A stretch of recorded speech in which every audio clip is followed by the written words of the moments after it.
Olá, senhoras e senhores, respeitável público, sejam bem-vindos ao maior espetáculo da Terra, a sua vida. Bom, nesse fim de semana, agora dia 9 de fevereiro de 2020, domingo propriamente dito, Joaquin Phoenix vai concorrer ao Oscar pelo papel de Arthur Fleck no filme Coringa. E o diretor Todd Phillips, se eu não me engano, disse em algumas entrevistas que esse era um filme isolado, que ele não estava ligado aos filmes do Batman ou ao universo em si, era apenas uma história alternativa para o personagem. Só que aí agora meio que ele voltou atrás e tal, porque a Warner deve ter esfregado um cheque muito grande na cara dele, e dinheiro é muito bom, né? A gente sabe, dinheiro é muito bom, eu gosto, você gosta, todos gostamos, e ele disse, beleza, eu vou fazer outro filme. Mas ele nunca disse exatamente esse é o Coringa do Batman, ele disse que era uma versão alternativa ali, mas aí surgiu essa teoria de que vai se ligar aos filmes do Batman agora ou não e tal, e eu estou aqui para dizer a você que não, esse Coringa do Joaquin Phoenix não é o Coringa do Batman, e essa não é uma teoria minha, exatamente, e eu posso provar para você, com base em outras teorias, em outros estudos, que esse Coringa do Joaquin Phoenix, o Arthur Fleck, não é o Coringa inimigo do Batman. Então, para isso, eu vou ler aqui algumas coisinhas que é para usar exatamente as palavras que estão aqui. Eu não vou fingir que eu decorei tudo, saca? Para dar um de bonzão. E é para não falar besteira, e eu estou usando como base um livro, eu gosto muito de estudar a mente humana, os comportamentos que eu estou usando aqui, esse livro, O Significado da Marca, do Mark Batey. Eu acho que é assim que se fala o nome dele. Ele faz como as marcas ganham vida na mente dos consumidores. E ele faz um estudo aqui sobre a mente humana e sobre como nos comportamos, como percebemos as coisas. Então, aqui ele fala sobre um estudo do Jung, Carl Gustav Jung, que foi psiquiatra, psicólogo, psicanalista e um cara muito foda. Recomendo muito, se você tem interesse pela mente humana, que você estude coisas do Jung. E aqui ele fala o seguinte, com base no estudo dos arquétipos do Jung, assim, arquétipos representam aspectos fundamentais da condição humana, eles tocam nossos motivos mais profundos e proporcionam uma estrutura firme para o senso de significado. As impressões arquétipas que estão gravadas em nossas psiques são descritas por Jung como tendências inatas de experimentar algo de determinada maneira, formas que são inconscientes, mas mesmo assim ativas, disposições vivas ideais no sentido platônico, que atuam e permanentemente influenciam nossos pensamentos e ações. Aqui ele fala que isso foi citado por Jung no volume número 9 da parte 1, na parte 154 de sei lá qual livro, que aqui eu não entendi onde que ele colocou. Acho que o livro se chama Jung. Mas ele conclui assim, desse modo, o arquétipo age como um princípio organizador sobre o que fazemos ou sentimos, um princípio organizador sobre o que fazemos ou sentimos, o modo pelo qual um arquétipo específico é representado ou seu conteúdo não é determinado ou herdado, somente sua forma ou sua possibilidade de representação. Aqui dizendo o seguinte, os arquétipos, eles são essas figuras, essas personas, as quais todos podemos incorporar em algum momento das nossas vidas, né? Eu falei sobre como políticos usam isso no vídeo de quinta, o último vídeo. E, por sinal, eu tô com a mesma roupa que eu gravei tudo no mesmo dia. Mas ele fala sobre essa questão dos arquétipos. Sim, são figuras que nós podemos representar no mundo e são figuras que as pessoas percebem, porque elas estão aí há muito e muito tempo. O herói, o vilão, o rebelde, a mãe, o pai, essas coisas todas, beleza?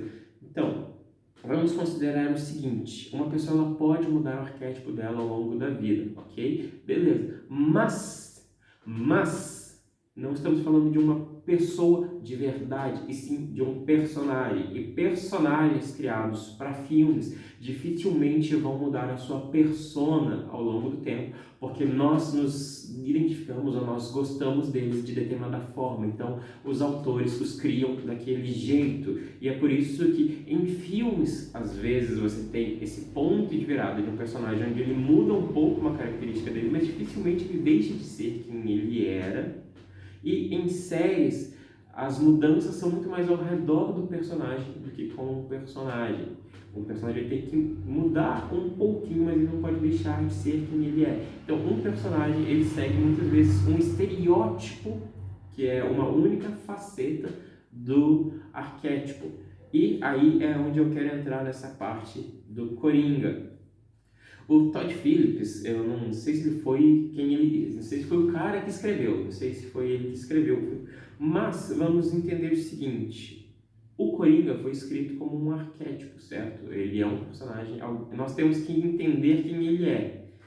E o Coringa, o Coringa do Joaquin Phoenix, ele entra nesse arquétipo que é chamado de ou fora da lei, ou proscrito, ou o rebelde. E ele tem os seguintes atributos: é rebelde, revolucionário, destrutivo, escandaloso, iconoclasta, quebra as regras, destrói estruturas opressivas e ultrapassadas, valoriza a libertação e a contracultura. Então vamos pegar aqui destrutivo, escandaloso. Escandaloso, o Coringa do Heath Ledger em si ele não é. Isso é importante se lembrar. Apesar de usar um terno roxo e ser chamativo, ele não é tão escandaloso quanto o Arthur Fleck é. Você vai ver a forma como ele ri, que embora seja um transtorno, mas é uma coisa escandalosa que faz parte do arquétipo. Quando ele decide ali usar aquele terno vermelho e pintar o cabelo de verde, ele está fazendo aquilo para ter uma postura escandalosa. Quando ele vai no programa de TV, a forma como ele entra, como ele ensaia, ele quer fazer algo que seja grandioso, que seja chamativo. Agora, segunda parte da descrição: o fora da lei existe às margens da sociedade. Nós podemos ver isso no filme, como ele está à margem de tudo que acontece o tempo inteiro. A margem, quando a gente fala, essa questão de ter um problema mental, a forma como ele não se encaixa, aquelas coisas todas. Então, o fora da lei exige às margens da sociedade e pode ser visto como alguém que não se encaixa, um outsider para a comunidade. O arquétipo é levado a agir, isso é importante, o arquétipo é levado a agir depois de um sentimento de impotência ou de ressentimento que ele tenha percebido como maus tratos em nível pessoal ou em nome de um grupo.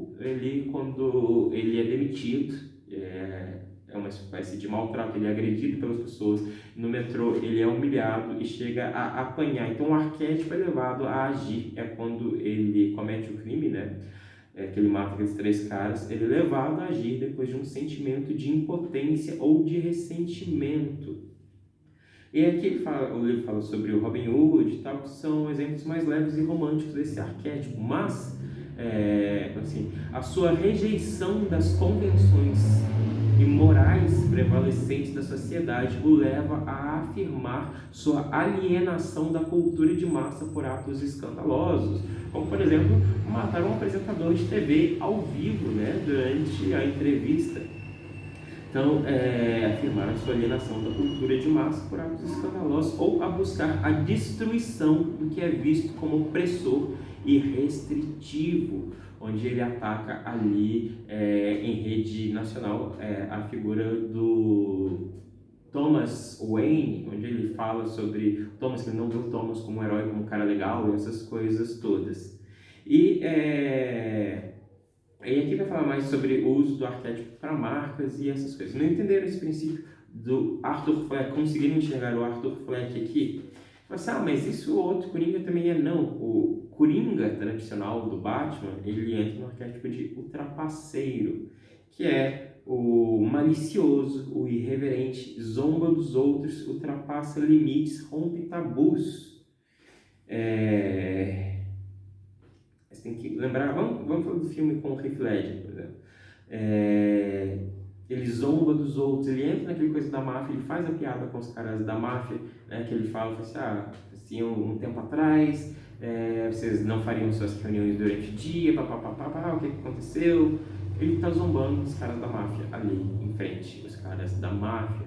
Quando ele mata os políticos lá, juízes, aquelas coisas todas, ele deixa os cartõezinhos zombando, assim, o verdadeiro Batman poderia se levantar. Ele está fazendo uma zombaria, ele está principalmente ultrapassando limites que nenhum criminoso de Gotham tinha ido até então.